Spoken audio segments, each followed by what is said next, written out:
మమతా బెనర్జీ గారు ఏం చేయబోతున్నారు? మమతా బెనర్జీ గారి నుంచి పార్టీ లాగేసుకున్న తరుణంలో ఆవిడ ఈ మధ్యనే హైకోర్టులో పిటిషన్ దాఖలు చేస్తే దాని మీద కలకత్తా హైకోర్టు ఒక నిర్ణయం తీసుకుంది. ఆ నిర్ణయం ఏంటి, ఆ వివరాలు ఏంటి, ఈ వీడియోలో నేను మీకు చెప్పబోతున్నాను. సువేందు అధికారి అనే ఒక ఇప్పుడు ముఖ్యమంత్రి పశ్చిమ బెంగాల్, అంతకుముందు బీజేపీ లీడరు, దానికి ముందు ఆయన టీఎంసీలో ఉన్నాడు. తృణమూల కాంగ్రెస్ నుంచి బయటకు వచ్చి అప్పట్లో ఆయన మీద బీజేపీ కొన్ని కేసులు నమోదు చేయిస్తే దాని నుంచి తప్పించుకోవడానికి బీజేపీలో చేరాడు అనేది ఒక ఆరోపణ ఉంది. ఆయన గతంలో కూడా ఒక చోట ఓడించాడు మమతా బెనర్జీ గారిని. ఆయన్ని తీసుకొచ్చి మళ్ళీ భవానీపూర్లో పోటీ చేయించి మళ్ళీ ఓడించేలాగా చేశారు బీజేపీ వారు. సో ఇక్కడ ముఖ్యమంత్రిగా ఆయన జైంట్ కిల్లర్ మాత్రమే కాదు, నిజంగా కూడా ఆయన కూడా ఒక లెజెండ్గాను జైంట్గాను అభివర్ణించుకునే స్థాయికి ఎదిగిన తర్వాత మమతా బెనర్జీ గారు ఊరికనే కూర్చోలా, అటు ఇటు పరుగులు తీశారు, ఢిల్లీకి వెళ్ళారు. ఆ తర్వాత తన చేతిలోంచి పార్టీని లాగేసుకునే క్రమంలో రితబత బెనర్జీ అనే ఒకప్పటి తన సహచరుడు ఇప్పుడు అపోజిషన్ లీడర్గా ఎన్నిక కావడమే కాకుండా అసలు ఇక తృణమూల్ కాంగ్రెస్ అనేది మాది, ఆమె చీఫ్ కానే కాదు అని చెప్పేసి తొలగించామని చెప్పి ప్రకటించి పార్టీ కార్యవర్గం మొత్తం కొత్తగా ప్రకటించారు. మరోవైపు ఎంపీలు కూడా ఉన్న 22 మందిలో 19 మంది లేకపోతే అందరూ కలిసి కట్టకట్టుకొని పోయి బీజేపీలో చేరడానికి సిద్ధపడుతుండగా ఇక్కడ ఇంకో వ్యూహం, అరుణాచల్ ప్రదేశ్లోనూ అస్సాంలోనో ఆ త్రిపురలోనో కాస్త కూస్తో ఉన్నటువంటి ఒక పార్టీలో చేరారు. ఆ పార్టీలో చేరిన ఉద్దేశం ఏంటి అంటే బీజేపీ డైరెక్ట్గా ఆ రాష్ట్రాల్లోకి వెళ్తే ఇప్పుడున్న పరిస్థితుల్లో ఆ పార్టీకి అధికార పార్టీగా విపరీతమైన వ్యతిరేకత ఉన్న నేపథ్యంలో లోకల్ పార్టీనే తమ ఎన్డీఏ భాగస్వామిగా చేసుకొని తద్వారా మెల్లిగా ఆ రాష్ట్రాల్లో చొచ్చుకుపోయే ప్రయత్నం. ఇక ఇప్పుడు ఇక్కడ భవానీపూర్లో తన ఎన్నిక సందర్భంగా పోలింగ్ బూత్లో దూరి తన మీద పిడిగుద్దులు గుద్దారని ఆరోపిస్తూ ఆమె కేసు పెట్టారు మమతా బెనర్జీ గారు. ఎలక్షన్ రిజల్ట్స్ వస్తున్న రోజే, పైగా మన ఏదైతే పోలింగ్ జరిగిందో ఆ పోలింగ్ జరుగుతున్న రోజుల్లోనే చెప్పారు దానికి సంబంధించిన సీసీ ఫుటేజీ భద్రపరచాలి, డిలీట్ చేయటానికి వీలు లేదు అని కలకత్తా హైకోర్టు ఆవిడ పిటిషన్ని స్వీకరించింది. కానీ ఈ మధ్యనే ఒక 2000 ఈవీఎంలో 4000 ఈవీఎంలను వీవీప్యాట్లను ధ్వంసం చేశారు అని చెప్పి ఒక వార్త సర్క్యులేట్ అయింది. అది ఎంతవరకు నిజమో తెలియదు మనకి. భవానీపూర్లో ఆవిడ మీద సువేందు అధికారి గెలిచిన తాలూకు మెజారిటీ 15,000. అఫ్కోర్స్ దీని వెనక పెద్ద స్కెచ్ వేశారు, దాని గురించి అందరికీ తెలుసు. ఎన్ని ఓట్లు తొలగిస్తే అంత మెజారిటీ వచ్చింది అనేది కూడా చూసాం. ఆ ఓట్లన్నీ తృణమూల్ కాంగ్రెస్కి పడతాయా, ఏం బీజేపీ వాళ్ళ ఓట్లు కూడా పోయి ఉండొచ్చు, చెప్పలేము, దీన్ని నిరూపించలేం. కానీ స్పెషల్ ఇంటెన్సివ్ రివిజన్, ప్రత్యేకంగా ఓట్ల తొలగింపు కార్యక్రమము పునర్వ్యవస్థీకరణ పేరుతో ఆంధ్రప్రదేశ్ తెలంగాణలో కూడా ఇప్పుడు జరుగుతుంది. తెలంగాణలో 25వ తారీఖు జూన్ 25, 2026 అంటే రేపటి నుంచే జరగబోతుంది. ఆంధ్రప్రదేశ్లో ఆల్రెడీ ప్రారంభమైనది.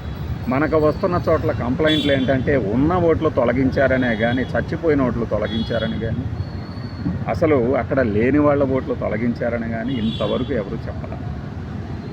ఒక కుటుంబంలో 4 సభ్యులు ఉంటే ఒక తల్లిదండ్రి, భార్యాభర్త, అంటే తల్లిదండ్రి, వాడి కొడుకు, వాళ్ళ కోడలు ఉంటే కోడల ఓటు తొలగించబడినది. ఇది ఎలా సాధ్యపడింది? ఒకసారి ఓటర్ రోల్స్లో ఉండి ఓటు వేసి ఏ ప్రాతిపదికన తొలగిస్తారు? నువ్వు నా తర్వాత యాడ్ చేస్తావు, సరే, అసలు నువ్వు ఎవడివి నా ఓటు తొలగించడానికి? ఈ ప్రశ్న ఎలక్షన్ కమిషన్ మీద వేయాలి.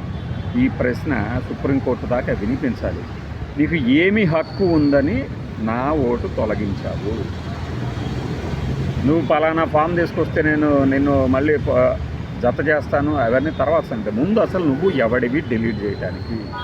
ఏ ఆధారంతో డిలీట్ చేసావు? తొలగించే ముందు మాకు సమాచారం ఇచ్చావా?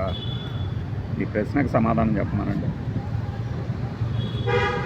అంటే నేను అధికారి అయితే ఓటు తొలగించేస్తావా? ఏ ప్రాతిపదికన మీరు ఓటు తొలగించారు? ఈ ప్రశ్న బలంగా అడగండి తొలగించబడ్డ వాళ్ళందరూ.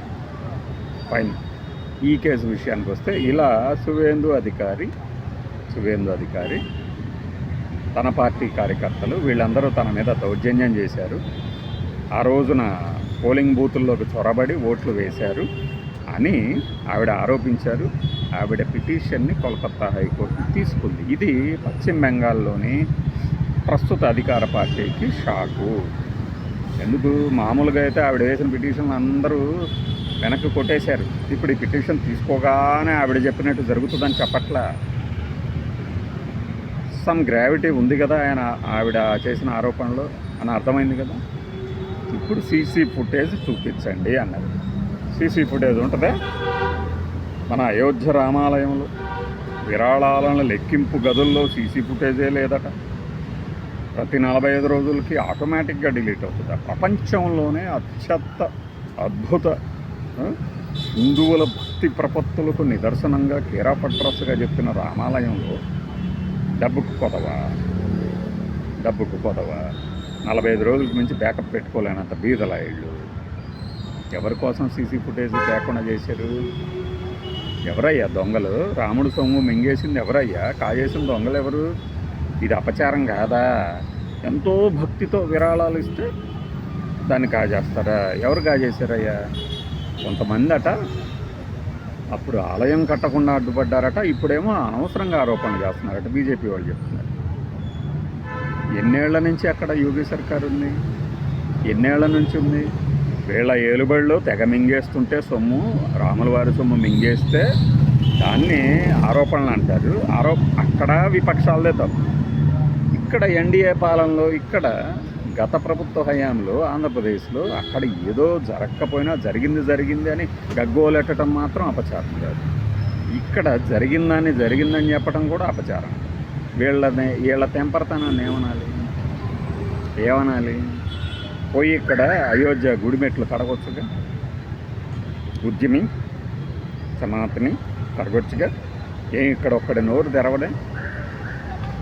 మామూలుగా దర్శనం టిక్కెట్లను అమ్ముకొని 2,000 రూపాయలు డిమాండ్ చేసి ఆ సభ్యుడు ఒకడు నోరేసుకొని పడుతుంటాడు కదా. 2,000 రూపాయలు దర్శనం టికెట్, 2,000 ఇస్తే దర్శనం చేపిస్తాడు. అట్లా లేదట. ఆడే అంట. ఎందుకు అంటే పైకి ప్రతి ఛానల్ ఏందిలే, ఆ 2 ఛానల్లో కూర్చొని ఏదో తిరుమల తిరుపతికి ఏనే రక్షకుల్లాగా మాట్లాడుతుంటాడు కదా, ఆ డబ్బులు డిమాండ్ చేస్తున్నాడంట. మా ఛానల్కి సంబంధించి ఒక వ్యక్తి వెళ్తే దర్శనం చేయించండి అంటే 2,000 ఇస్తే చేపిస్తాడంట. 2,000 కావాలంట. 2,000 వాడు మాట్లాడడం ఇప్పుడు వాడికి మనమేం ఇయ్యక్కర్ల, మర్యాద ఇయ్యక్కర్ల. వాడు మాట్లాడడం ఇప్పుడు ఉత్తరప్రదేశ్లో అయోధ్య రామాలయం అయ్యా, బాలరాముడు అలా సీసీ ఫుటేజ్ ఎక్కడ మాయమవుతుంది? మరి ఇక్కడ ఎలక్షన్ కమిషన్ చెప్తుందా? సీసీ ఫుటేజ్ చూపిస్తుందా? ఎందుకంటే కరెక్ట్గా నిన్ననే కొలీగ్ ఒక ఆయన, మేమందరం చూస్తున్నాము పోలింగ్ బూత్లో, election commission of India polling ఇది వెబ్కాస్టింగ్లో లోపలికి జొరబడి సిఆర్పిఎఫే కూర్చుందట.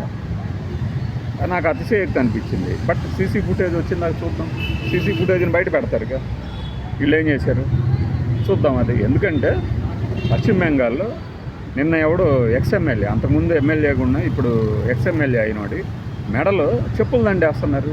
జనాలకు అంత ధైర్యం చైతన్యం ఉందా? మరి ఇన్ని రోజులు ఏం చేశారు? అతను అంత అవినీతిపరుడైతే అంటే పొలిటికల్ లీడర్లు వెనక ఉండి వెంటబడి ఇలాంటి పనులు చేపిస్తూ పార్టీలు మారేలాగా చేసి పార్టీని లాగేసేసుకుంటే ప్రకృతి అన్నిటిని బ్యాలెన్స్ చేస్తుంది. కొద్దిగా లేట్ అవ్వచ్చేమో, కానీ ఇప్పుడైతే లేట్ ఏం అవ్వట్లే, చాలా తొందరగా జరుగుతుంది. వాళ్ళు నిజంగానే అంత దుర్మార్గులు అయితే జనంలో అంత ధైర్యం ఒక్కసారిగా వచ్చింది, నమ్మేద్దామా? అది ఈ భవానీపూర్ ఎన్నికకు సంబంధించి ఇది ఒక కీలకమైన మలుపు. ఈ మలుపు అంతిమ ఫలితం ఎలా ఉన్నా కూడా కొన్ని ప్రశ్నలు అడగటానికి మనకి హక్కు అయితే ఇంకా మిగిలే ఉంది అనిపిస్తుంది కదా. సరిలో ఓటు తీసేస్తే ఏం చేయాలంటున్నారు కదా, ఇదే అడగండి, నువ్వు ఎవడివి నా ఓటు తీయటానికి?